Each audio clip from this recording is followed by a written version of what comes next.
the love. Please pass the love. We need to find out about this. Jen Wells is joining us. What is this? So a few years ago, there was a group of us that had worked in schools and worked with a lot of kids having mental health issues, and there's really no supports in the community. So it's a grassroots movement to get mental health supports in schools. And so we started about 2.5 years ago, we launched, and since then we've talked to thousands of Metro teenagers and teenagers across the state about mental health. We've also talked to their families, and we've talked to schools. Now you said mental health, but what specifically?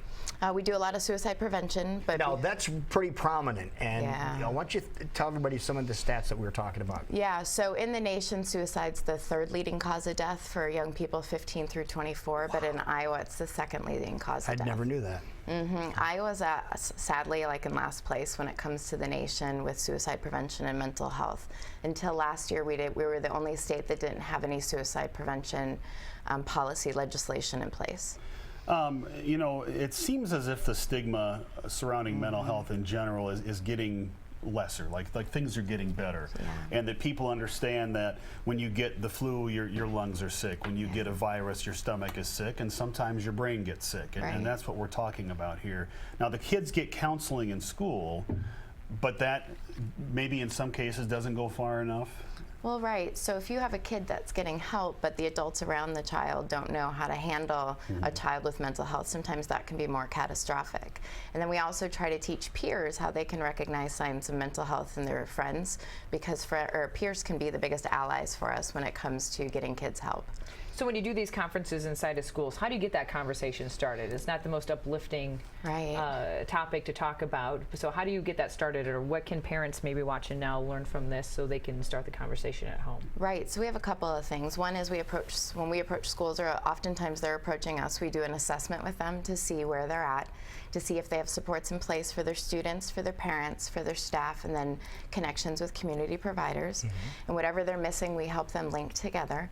We also have groups once a month for parents. We do some education and then have support.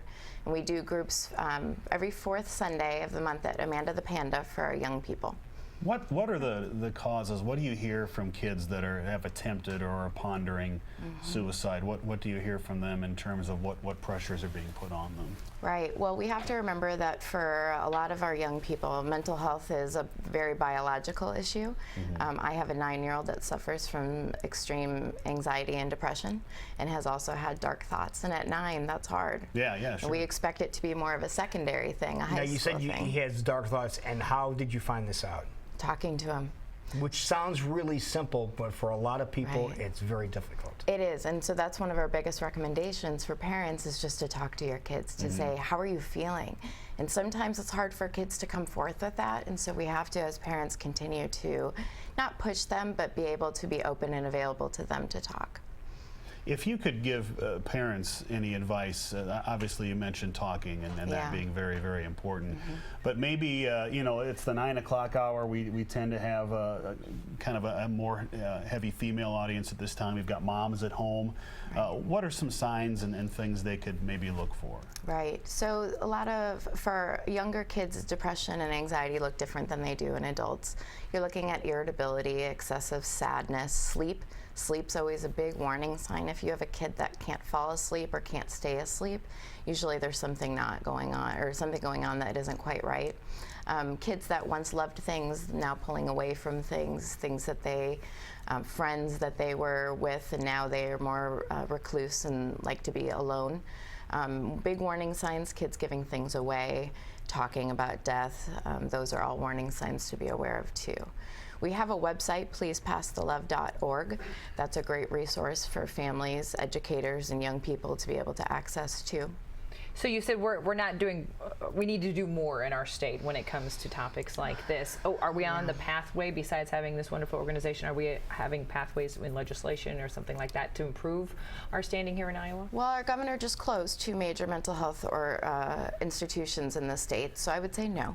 I would say that there's a lot of grassroots movements. We have lots of parents, we have lots of young people, and lots of schools that are eager to improve, but I wouldn't say that we have the supporting of the state to get to where we need to be, unfortunately. Now, your event's coming up here in about a week and a half. It is. And what can people expect if they go to to your event? So we're really lucky. We have 2 national speakers, and we have the international guru of school mental health that will be joining us at our conference. It's on October 16th at Prairie Meadows. Registration ends on October 8th.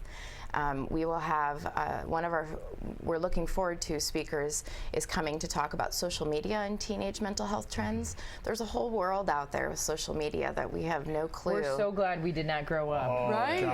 with my social media goodness. when we were in school, because we couldn't imagine. There is, and it's a hidden world that even as an adult that is in the field, I learn all sorts of new things, and I just learned kids can put different colored dots on their hands, and that means that represents how they're feeling, and it's a hidden code that they use amongst themselves that they got on social media. Never heard of that until just now. I hadn't, and some of it's warning signs. Sometimes the dots mean I'm in danger, I'm hurting, I'm going to go hurt myself. Yeah, Wow. scary, right? Yes, no question about it. It's Yeah, scary. But you'll have a scary. speaker that covers topics like that. Yep, and is there to help talk about how we can prevent things and things that parents and teachers can put in place to help preventing some of our kids going from down a really dark slope in the social media world. But it's an all-day affair too, correct? It is, yep, 8 a.m. to 4:30 p.m. We have speakers that'll be there on trauma-informed care, suicide prevention, art therapy, and tons more. A lot of great stuff will be there. So just go to the website to get all the information. Yep, and registration ends October 8th. Wonderful. Well, thank you for being Yeah, here. thanks for having me. Thanks. you. It is 19 minutes past 9 o'clock. We'll be right back. You're watching.